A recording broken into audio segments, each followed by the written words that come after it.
India's cities are bursting at the seam. Look around you, the number of people you rub shoulders with in any public place, the number of cars and vehicles that you navigate through on the roads. They are growing every day. Frankly, there's really nothing wrong with that. Much as we would all like quieter cities, they aren't the way they're supposed to grow, simply because the world over cities are bustling as the center of economic growth, and smart cities reflect the progress and strength of a nation. Unfortunately, India has been unable to manage its cities and make even a single one noticeable at a global level. Today on the show, we get you India's top consulting, infrastructure and architecture minds to figure out what continues to be wrong. Why are we in such an urban mess, and what's the way out? Shirish Sankhe, Director McKinsey India, joins us from the Mumbai studio. Without him, and of course the Bible that McKinsey has written, I think none of those big discussions on urbanization would happen in this country. We also have with us Kalhan Mattu, Director Planet 3 Studios, who has of course been recognized for some of his outstanding work on urban planning and development. Kishore Kumar Mohanty, MD Gammon Infrastructure Projects, will give us the infrastructure view in Indian cities. We also have with us a very special guest, Bajor Mehta, Lead Specialist Urban, the World Bank India, and he's just moved from a big Africa assignment to the country. So it'll be interesting to get a perspective from him on how these two developing regions are dealing with their urbanization challenges.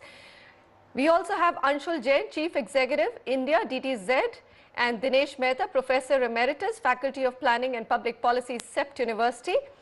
And of course, Sameer D'Souza, founder and CEO of Prop Equity, to give us and fight for the developers if at all the question gets raised that they're not doing their bit of their job.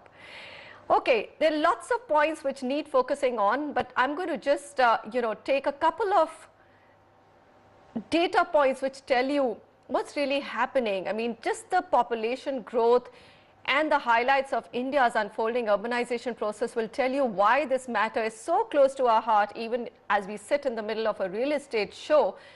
India's census figures say 31% of Indians live in cities, urban, and of course that's a big figure. But if you look at the global definition of the minimum size of a large urban center, which they classify as 50,000 inhabitants, that's not much by India standards, and a travel time to that urban center of 60 minutes, that figure actually moves up to 52% already living in urban India.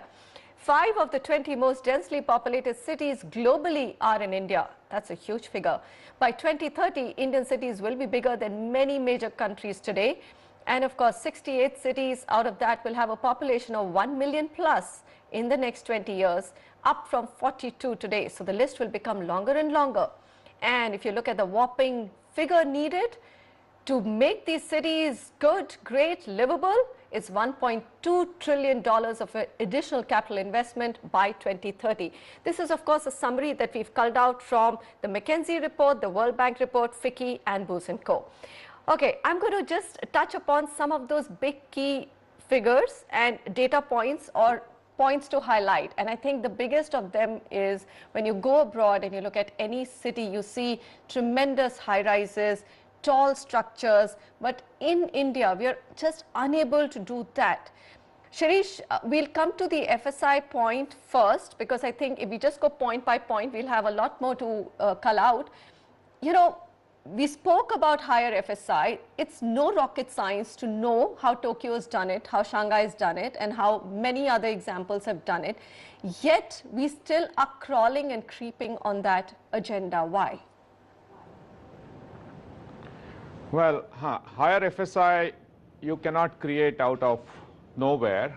What I mean by that, many of these cities have systematically planned the urban growth based on a systematic distribution of FSI. For example, the business district of Singapore has a FSI of 10, just around that has a FSI of 4.5, and just around that the residential district has a FSI of 2.5. But the Singapore master plan is 20 years old, and therefore the water, the transportation infrastructure and all infrastructure has been geared to this type of FSI because the planning system, the urban planning systems are world class. Somehow in India, we have not really planned for a higher FSI. We can still do it, but if you try to do it haphazardly, suddenly giving a 10 FSI in a narrow area, you just put tremendous strain on infrastructure. So it is the right thing to do, the right way to go, but you have to plan for it, and all the infrastructure around that has to be planned, and that's our problem. Okay. All right, so I understand that planning is required, but can we just even, not look at that planning? We've been talking about planning, we've been talking about higher FSI, we've been talking about Indian cities going vertical. So, Mr. Mehta, come in here and give us a perspective. There are lots of examples in South America of some of the cities where probably cities grew in a haphazard manner that we have in India, and they were still able to put together a city plan where you did release FSI and you did have staggered FSI and all other things. Why aren't we able to do it in India? Well, the fundamental issue about any city is that it has to be governed well, and it has to have accountable. It has to have people who are accountable for its growth, and they have to have a vision, and they have to have a long-term vision. And that probably is the reason why, because we don't have that in this country, or it is still evolving. It's the problem that we can't really plan for, or that we haven't been able to put that in place, because we haven't got the accountable and the systems of governance that are required to manage complex systems such as the large cities. And so, yes, it is a question of infrastructure, as the previous guest mentioned, but it's also a question of who decides where does the money come from, how is it apportioned, how is it prioritized, and who decides to put it in place where. And so it's the decision-making process that has to be also sorted out together with the infrastructure provision. All and right. In this gap, that's the problem. Okay, so many parts of the cities, probably it's very difficult to take them vertical. Anshul Jain, that's not true of, let's say, if you take NCR as an example, and if you look at Gurgaon, you could release much more FSI, couldn't you? Even there, the policy thought is so slow. I keep hearing developers who say, what is stopping us from releasing FSI in at least newer areas which are developing? Yeah, so let's break this down into two parts. One, I'll tackle Delhi, and then I'll tackle Gurgaon. If you look at Delhi, the answer is not always in releasing FSI. The city has been planned for a certain number of citizens, and when that outstrips itself because of the tremendous economic growth the city had seen, then you simply need to have policies to push people out. So you're bringing in more FSI, getting more people to come in and live, while you cannot change the road coverage, the water, the sewerage, the electricity, and so on and so forth.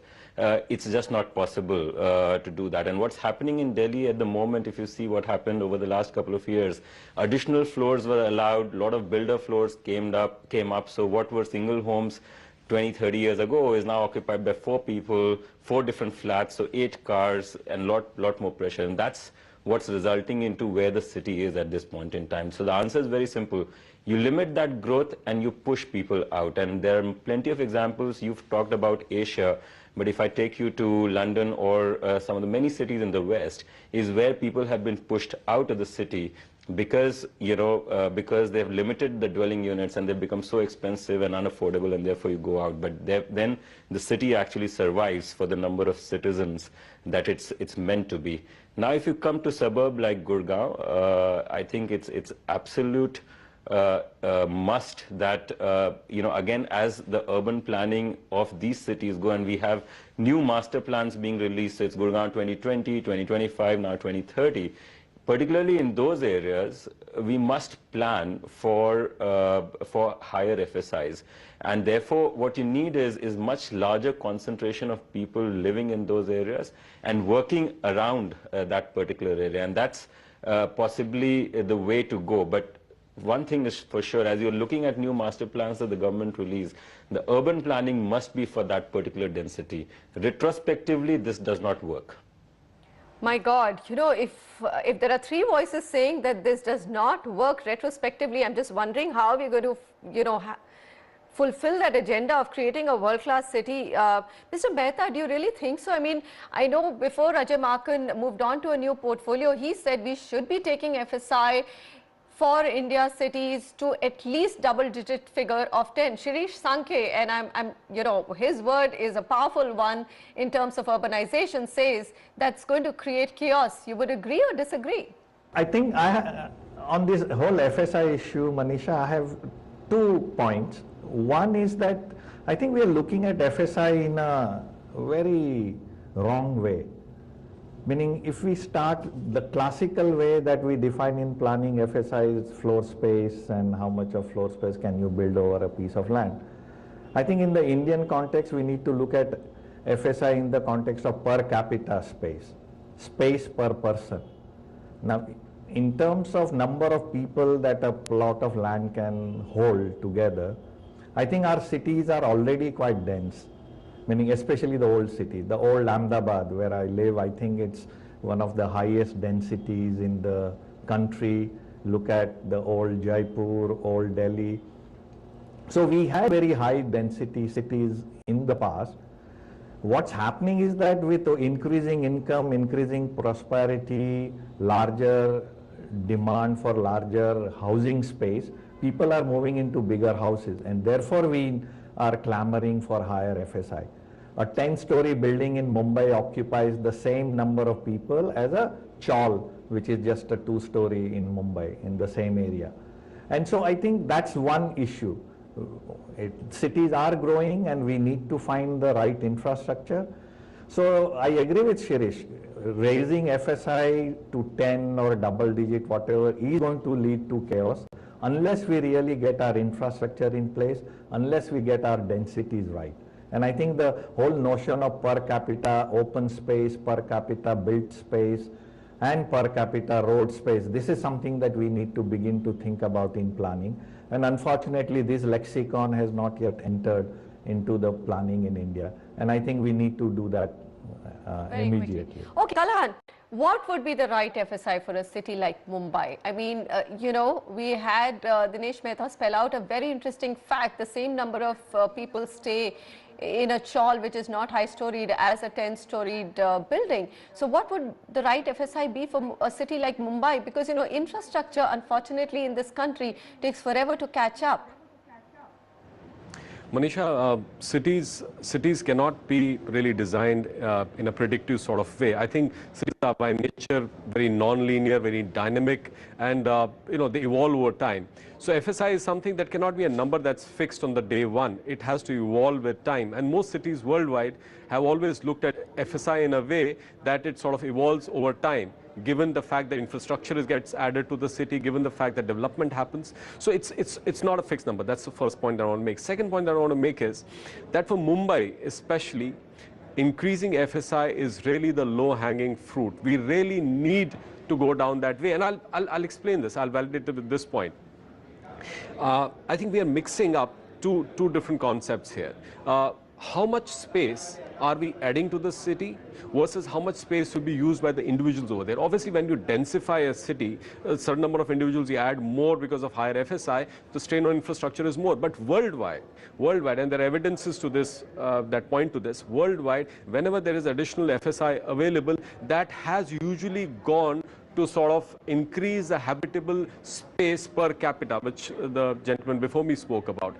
Let's look at the numbers. Bombay is probably 4 to 5 square meters per person, which is probably the worst indice in the world. Shanghai would be about 9 times that.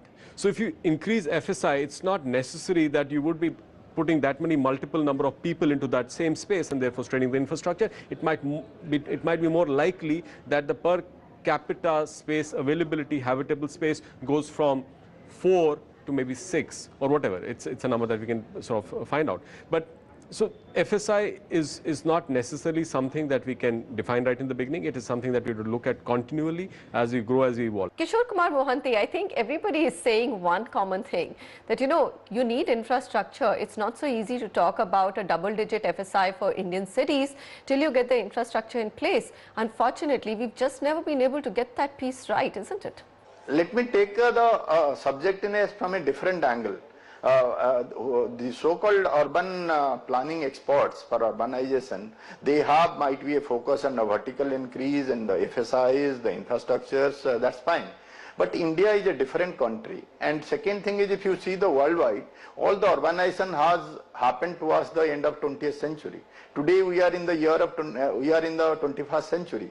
So even if the country has not progressed too high due to the exposure to the net, computer and the net, the mental intellectual exposure is very high in India in the younger mass.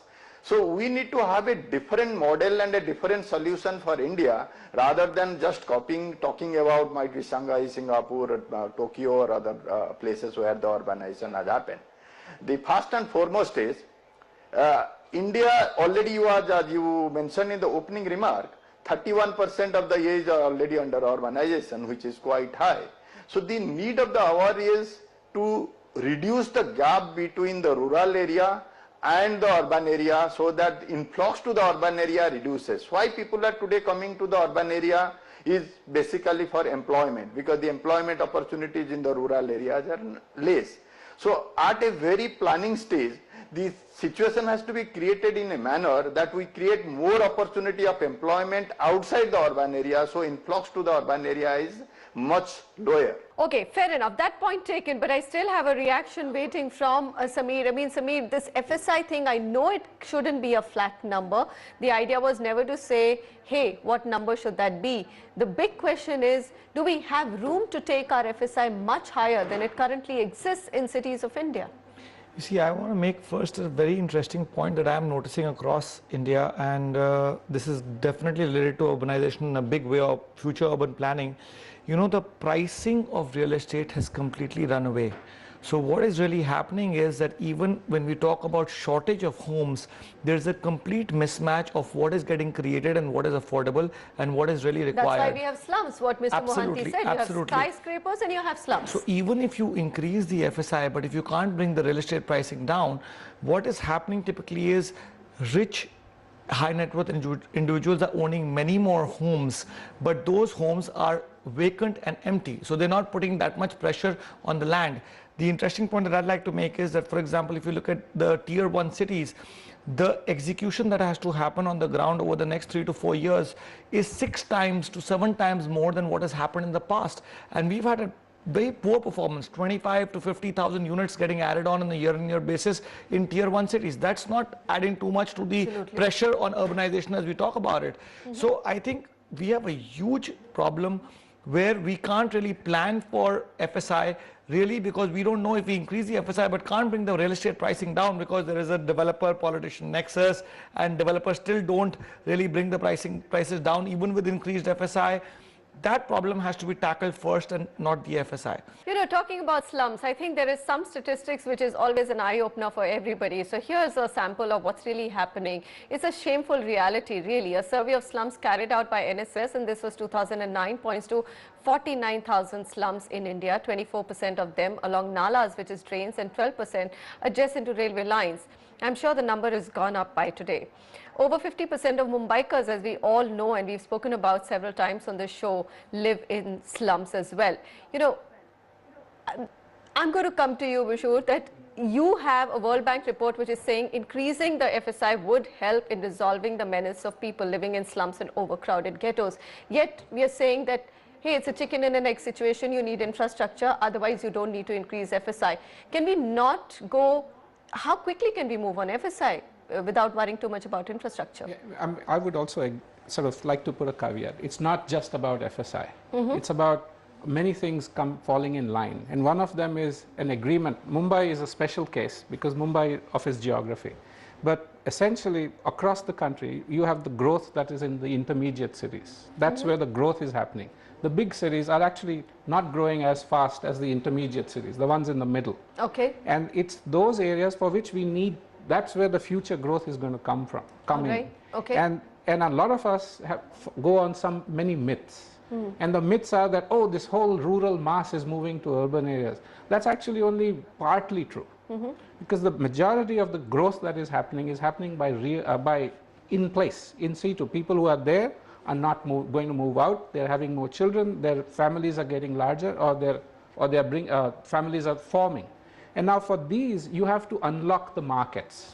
And the markets are in land, because we have a really, I mean, instead of going up to the FSI level, some of the basic issues are we don't have a land market which functions. Okay. We have a dysfunctional land market. Absolutely. We don't have finance, doesn't flow to the people. There is no access to finance for the people who really need it. Very well pointed out, and I think we're going to take a very short break and come back. Couple of points that you've raised, and that's what I'm going to come back and also discuss with Shirish and the rest of my panel is, what do you really do? I mean, how much do you focus on the tier 1 cities, which are a little messy, but then also get a lot of attention? But then how much do you focus on tier 2 cities, or do you actually go out there and create absolutely brand new greenfield cities? What's the way out for India's urbanization mess? Back in a moment.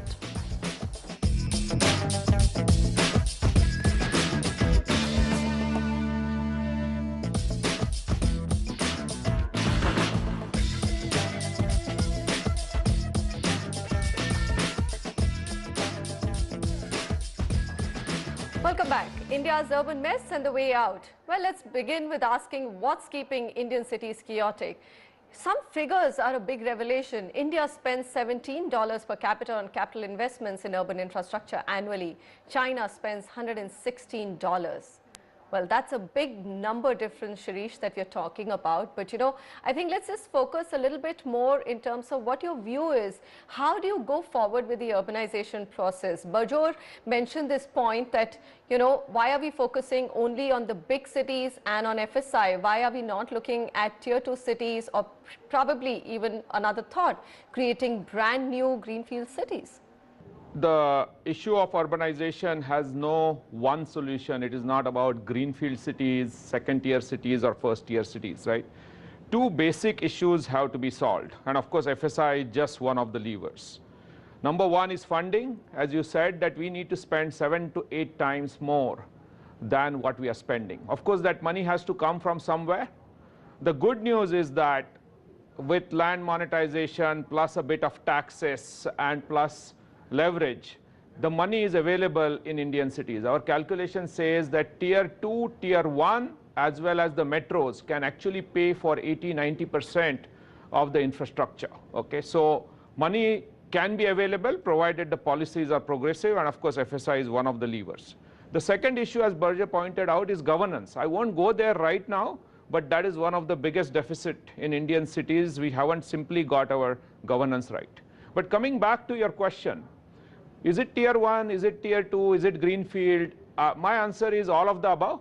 But greenfield cities in the middle of nowhere is not the answer. Okay, definitely not the answer. You need to grow the existing cities. The metros have to grow in the suburban areas like Delhi in Gurgaon or Mumbai in Navi Mumbai. Okay. The tier 2 and tier 3 city also have to grow. Fortunately, the requirement of dollar per capita is a little bit lower, and again, that can be financed. Okay. But it's a multifaceted solution, still focused on governance and funding. You get these two things right, all the cities except tier 4 can grow and create the urban experience that India deserves. Okay.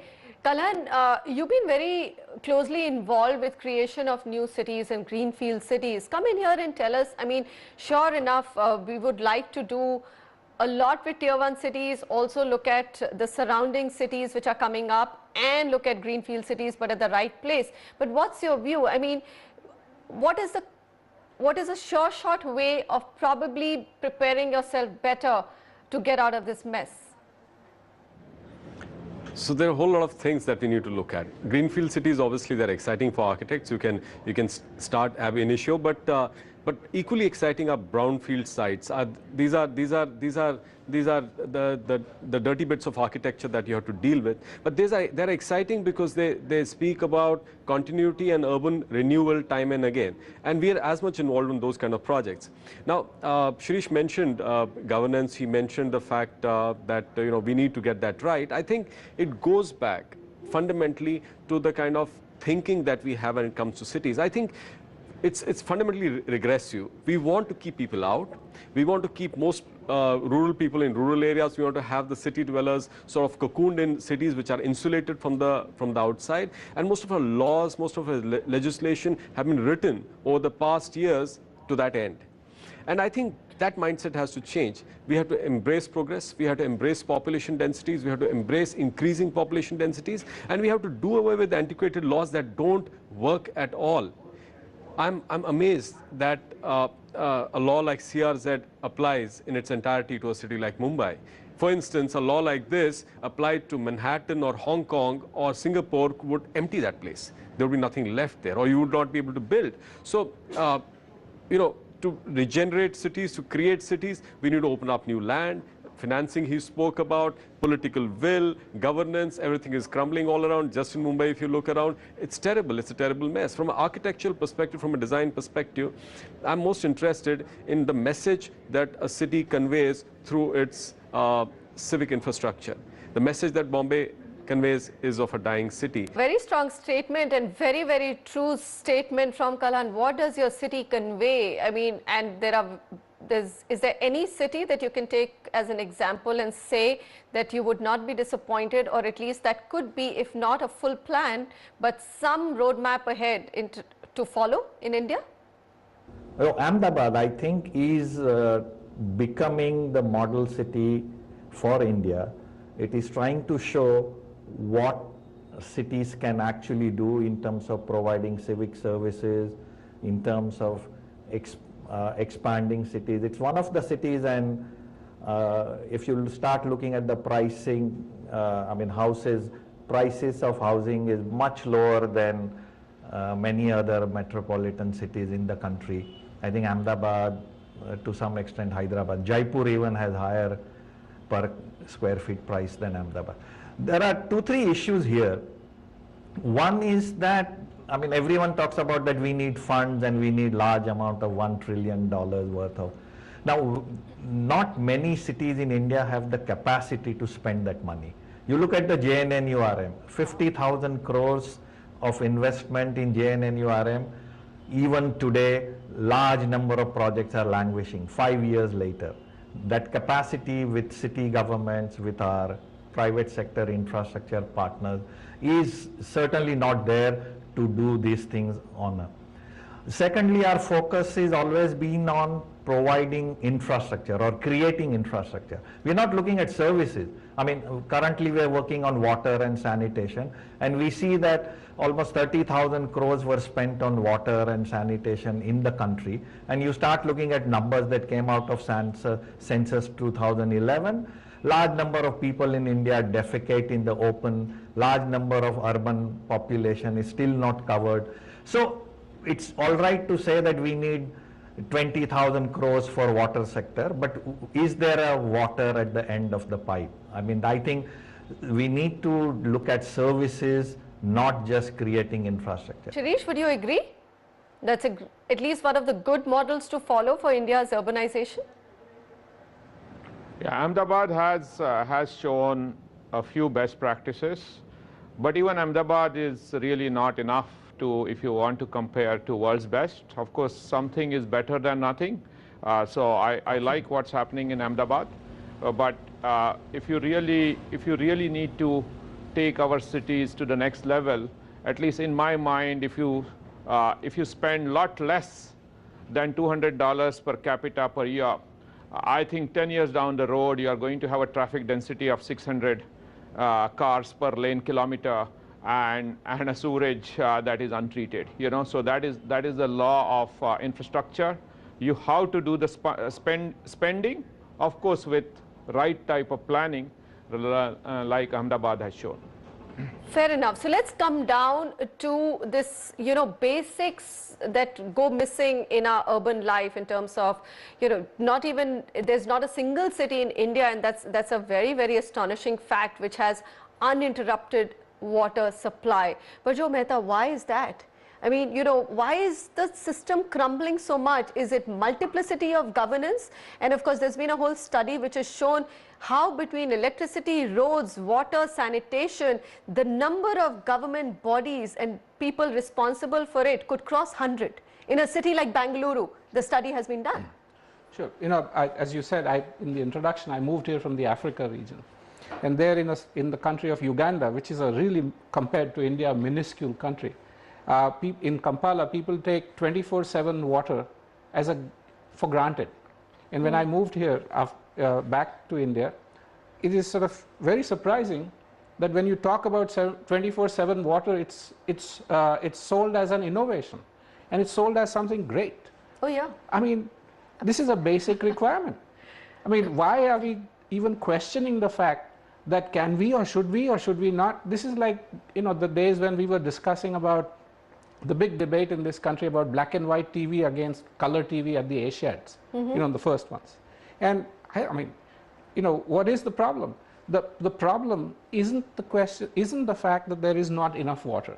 The problem is, I'm sorry, I keep coming back to this, because there are the fundamental building blocks that we have no agreement on certain ways of doing things. We actually have no institutions which can deliver this. It is, when you deliver 24/7 water, there are certain elements that have to be taken for granted. That is, you have to meter, you have to make sure there are no leakages, you have to have a system that works, because actually the cost that the population, the cost to the population as a whole, because we do not give 24/7 water, is very high. I know that I've not gone to a couple of my guests, but I think we're going to come back in a little while from now, very quick break, to get everybody to give us 3 things that, you know, can move India's urbanization process ahead and quickly, because really there's no time to lose. Read the McKinsey report, read the World Bank report, and you'll get startling figures, startling data, and some really worrying facts. Again, a big economic opportunity will get missed, and that India can absolutely ill afford.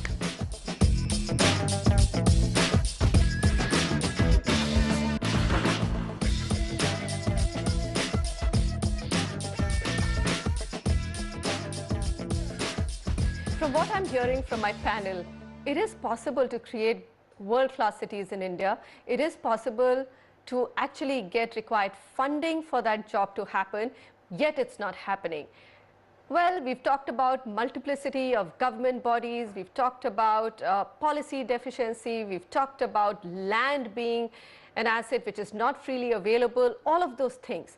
I'm going to just go to the panelists now one by one and get them to comment on if there were 3 things that can be changed immediately and they would like to change to get India out of its urban mess, what would they be?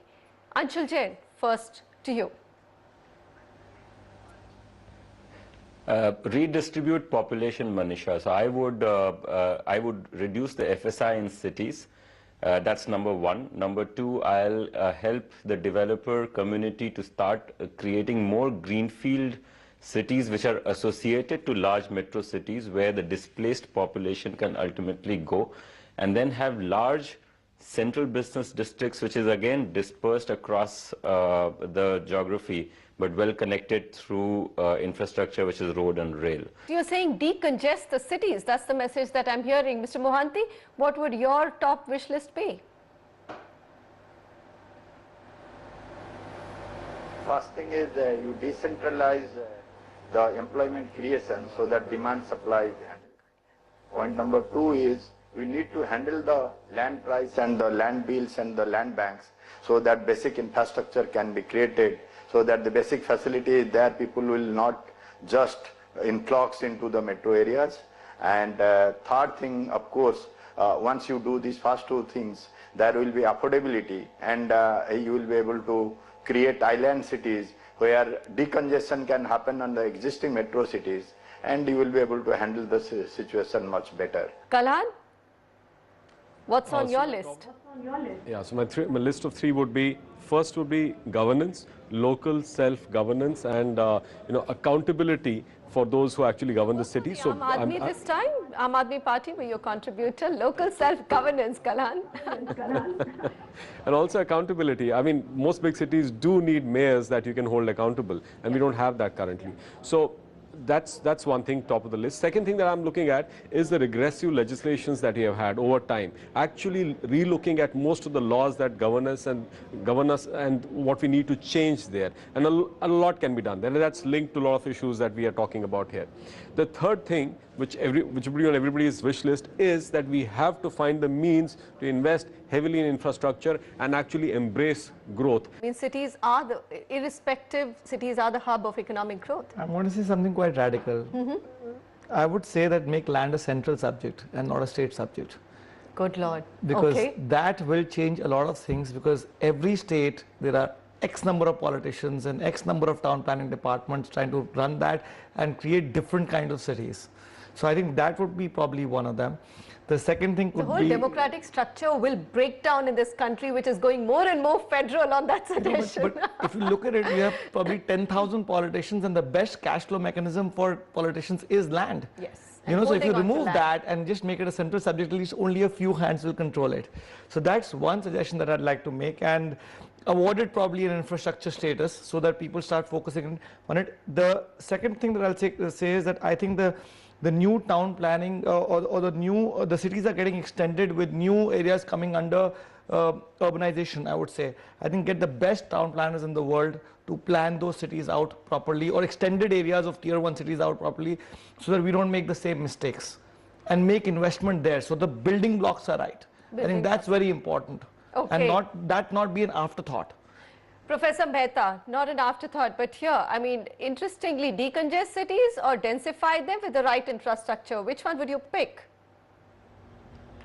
No, I think our cities are already de-densifying. I mean, they were very dense. They are now losing their densities gradually if you start looking at satellite maps. So I think that process is happening, and I wouldn't sort of temper with that. On my wish list are three things. Top of the list is ensure basic services to all: water, sanitation. I mean, we talk about India economic engines of growth, and large number of people still do not have a toilet or have to defecate in the open. I think that's a shame, and I think that would be the first thing that I would like to do. The second thing is, and as I think one of the other panelists said, is to build capacity of the local governments. Today, despite 74th Amendment, despite all kinds of movement that we had 20 years ago, I think cities are losing their power. I think we need to get cities to handle their affairs more not only accountable but more efficiently. There is a lot more central and state intervention that is taking place. I think we need cities to run for themselves, or at least empower them a little more. Very, very good 3 points. Vaja. I agree with a lot of it. Some of it I don't agree, but I won't do it here.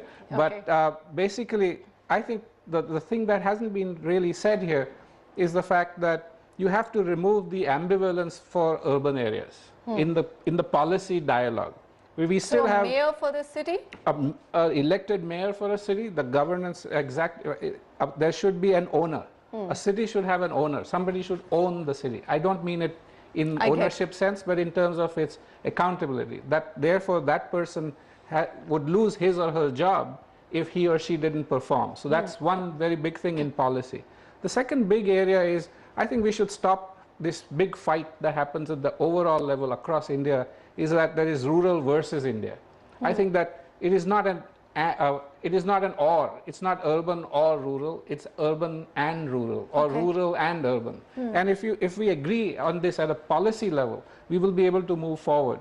And the most important thing, and it's also because where I work, is that I believe that if you don't have predictable finance flows, if cities don't know where the money is going to come from, what kind of money, if they are not responsible for raising their resources or even to receive resources from the state, from the higher levels, so the intergovernmental fiscal transfer system, these are the areas which require strengthening. Absolutely. And in addition to everything that many of the others said. That's why we talked about pricing. You can't keep subsidizing, because then where do you get this money to actually build the city? But quite a large numbers, I mean, most countries in the world, you have to realize that they do receive transfers from the higher levels of government. So cities are not always able to finance 100% of what they need. So because they actually contribute to the national economy or to their state's economy, there is a justifiable reason why why they should receive transfers. But these transfers are supposed to be on a predictable basis. There has to be a formula. And that formula everybody has to understand, so that at the beginning of a fiscal year, a city knows that I am going to receive X number of this money. Fair enough. Okay, so 3 important points, very well summed up. Shirish, of course, 3 things. I know there's a long list that you have, but your report, clearly the Bible on India's urbanization process. Call out 3 most important steps you'd like India to take right away. These are breakthrough ideas for India, not around the world, but for India. So one is, for governance, a directly elected, accountable mayor is a must. I don't think anything is going to happen, not much is going to happen without that. I mean, London and Tokyo in a parliamentary democracy has a mayoral system which is directly elected, right? So that is idea number 1.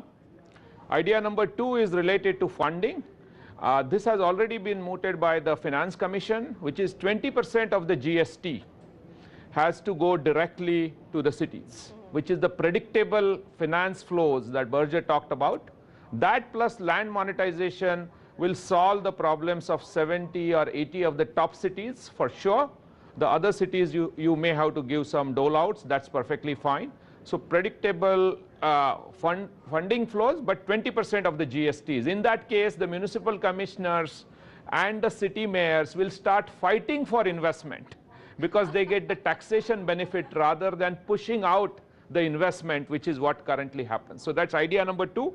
And idea number 3 is actually a low-hanging fruit, has not happened, is a real world-class 20-year master plan, which has the transportation planning included in it and real notification of that, right? So if you cannot do these 3, then I have the 4th idea, which is at least start planning, if not the whole city, smaller spaces, which Mr. Mehta called about the town planning schemes. And in Bandra Kurla complex in Mumbai is a beautiful example, not perfect, but a beautiful example of what you can do in a world-class way in small areas. So you need 50 of them in Mumbai, 20 of them in Ahmedabad, 10 of them in Pune, and that also funds the city infrastructure. So it is sort of that type of thing.